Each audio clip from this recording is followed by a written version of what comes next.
Olá, estamos de volta com 3-1. Nosso convidado é o presidente da Câmara dos Deputados, Marco Maia. Participam da entrevista a jornalista Tereza Cruvinel e o jornalista Eudes Júnior, da TV Brasil. Antes, nós vamos ouvir uma pergunta de telespectador. Por que as reformas políticas e tributárias são tão difíceis de sair? Olha, o nosso telespectador faz uma pergunta relevante. Na verdade, é porque nós não conseguimos ainda construir os acordos necessários para votar duas matérias que são altamente complexas e explosivas. Uma delas trata sobre questões tributárias e principalmente a divisão do bolo dos recursos que são arrecadados pelo Estado brasileiro. E o outro mexe na estrutura política, partidária do nosso país.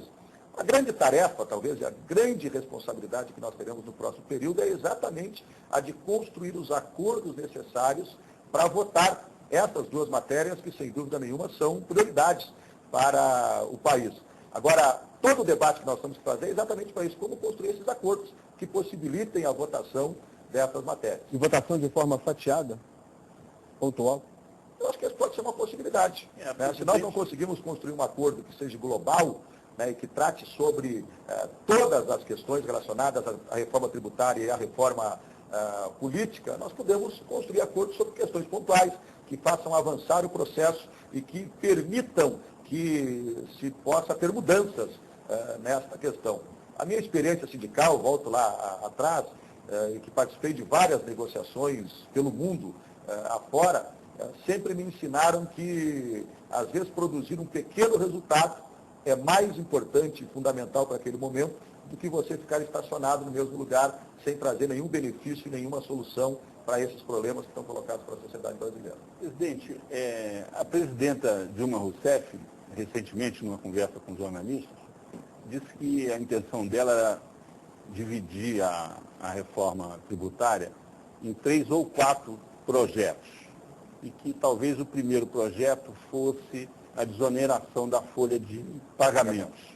Acha que esse caminho pode ser um exemplo de procedimento com base nessa ideia sua de ir acumulando força, tendo conquistas menores, mas significativas? Eu acho que se nós tivermos no nosso horizonte a necessidade, a clareza da necessidade da importância de votar uma reforma política e uma reforma tributária no país, pode ser uma boa estratégia. Vamos votando aquilo que nós efetivamente temos consenso, aquilo que é possível construir acordos entre todos os parlamentares, os deputados, entre a sociedade, os governadores, o setor empresarial, o setor da sociedade civil. Eu acho que é um bom método, pode ser uma boa estratégia que nos permita avançar nessas matérias. É sempre bom o telespectador ter a clareza de que no tema da reforma tributária, por exemplo, os municípios querem arrecadar mais. O Estado não quer perder a arrecadação.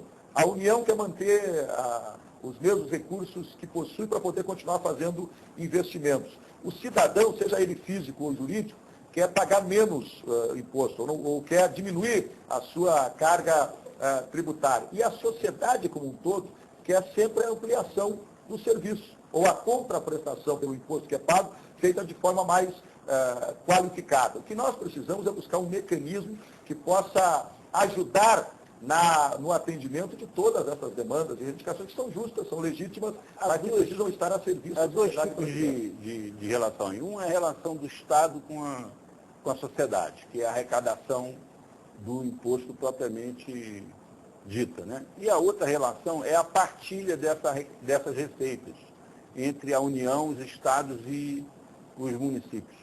Não seria mais fácil começar pela relação entre o Estado e o cidadão, o contribuinte, a sociedade, como é, por exemplo, o caso da desoneração da folha?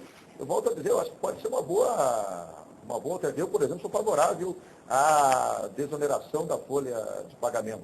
Porque quanto mais condições você der de formalizar o trabalho, ou de permitir que mais pessoas tenham carteira assinada, estejam de forma formal no mercado de trabalho, pode significar também um aumento da arrecadação, permitindo que haja mais recursos para distribuir entre os municípios. Aumenta a base da arrecadação. Isso aumenta a base da arrecadação.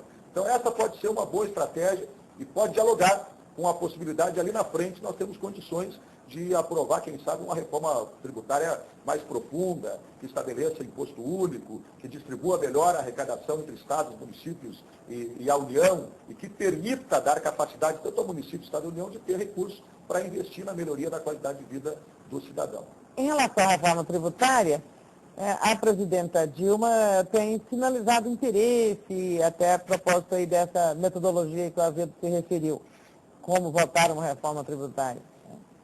Agora, a reforma política, o que acontece, né? Há mais de 20 anos que a gente discute reforma política. O que acontece? Outros governos, o Poder Executivo, ele nunca se envolve. Ele se esconde debaixo de um discurso de que isso é problema do Congresso e não coloca lá, né, nessa matéria, a mesma energia, a mesma vontade política que ele coloca para aprovar uma medida provisória ou um outro assunto. A reforma tributária ele vai ter vontade porque mexe com o dinheiro, mexe com a arrecadação e com a possibilidade de execução das políticas públicas de cada governo, que ninguém quer fracassar, né? Então ele vai ter interesse. Agora, eu não vi ainda sinalizações assim, muito claras do novo governo sobre a reforma política. O senhor acha que é importante que o governo envie sua proposta e faça disso uma bandeira sua, ou o senhor acha que o Congresso sozinho pode tocar a reforma política? Olha, eu acho, Tereza, que o Congresso sozinho pode tocar a reforma política. Não acho que seja um tema de governo. É um tema de quem é do mundo da política, de quem está enxergando a política como um todo e quer produzir mudanças que possam aproximar a sociedade do mundo da política. Mas a prática ali tem mostrado que só sai o que o governo quer, que quando o governo se envolve, dificilmente... Mas eu acho que nós temos que superar isso, nós temos que tentar avançar para uma situação onde o que é tema do governo é tema do governo, o que é tema do parlamento, da política, é do parlamento e da política. Quando nós começamos a confundir muito essas questões, outros interesses acabam corroborando ou influenciando também o debate. O que não impede que o governo tenha opinião, tenha posição, que se posicione sobre as questões que estão sendo colocadas para o debate da reforma política. Mas eu queria dar um passinho atrás aqui sobre isso, Tereza, se tu me permites, que é o que nos permite hoje nos debruçarmos com mais profundidade sobre o debate da reforma política. É a situação econômica, financeira e social que o Brasil está vivendo. Né? Nós estamos com um país que avançou, que está distribuindo melhor a sua riqueza, que tem uma economia estável, que está postado de forma diferente diante do cenário internacional, que alcançou uma autonomia em relação ao mundo extremamente favorável ao país. Eu me lembro daquela época que nós tínhamos uma crise nos Estados Unidos, ou tinha uma gripe na Europa, e o Brasil já estava na UTI.